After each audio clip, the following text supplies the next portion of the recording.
ఈరోజు అంగరంగ వైభవంగా ఒక పండగ వాతావరణం అయితే ఈరోజు కనిపిస్తుంది. విజయనగరం వ్యాప్తంగా ఈరోజు చూసుకుంటే జనసేన శ్రేణులు కావచ్చు, అలాగే మరొక వైపు ఉన్నటువంటి పవన్ కళ్యాణ్ వీరాభిమానులు కావచ్చు, వీళ్ళంతా కూడా ప్రతి ఒక్క థియేటర్ వద్ద కూడా ఒక కోలాహలం అయితే కనిపిస్తున్న నేపథ్యం కూడా కనిపిస్తుంది. ఇదే క్రమంలో మనతో పాటు ఆ యొక్క అభిమానులు అయితే ఉన్నారు. అభిమానులతో మాట్లాడే ప్రయత్నం చేసి చెప్పండి, మీకు ఎలా అనిపిస్తుంది అండి? మరి కాసేపట్లో ఎండు తెర పైన అయితే పవన్ కళ్యాణ్ కనిపించనున్నారు, ఎలా అనిపిస్తుందా?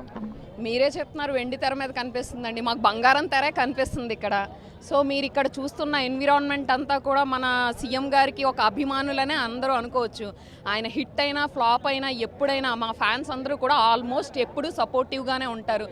జనసేన వీర మహిళగా నేను ఎప్పుడూ కూడా ఒక మా పార్టీ సభ్యులను ఎలా అయితే సపోర్ట్ చేస్తానో ఆయన యొక్క ప్రతి ఒక్క మూవీస్ని కూడా నేను ఎప్పుడూ సపోర్ట్ చేస్తాను. నేను ఈ స్టేట్ మెంబర్ని కాకపోయినా నేను ఇక్కడికి వచ్చి నేను ఇక్కడ ఉన్నంత వరకు కూడా చచ్చేంత వరకు కూడా మేము పవన్ కళ్యాణ్ గారి ఫ్యానే.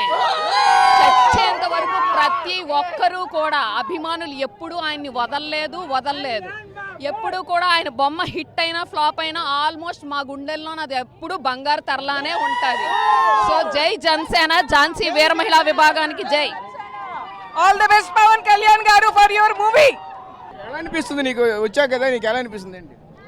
నాకు బాగానే అనిపిస్తుంది. వీరమ్మల దెబ్బ, జనసేన దెబ్బ అంటూ కూడా చాలా అమరాన్ అంటే విధంగా అయితే మాత్రం వీళ్ళ యొక్క సంతోషాలకైతే అవతలేమని చెప్పొచ్చు.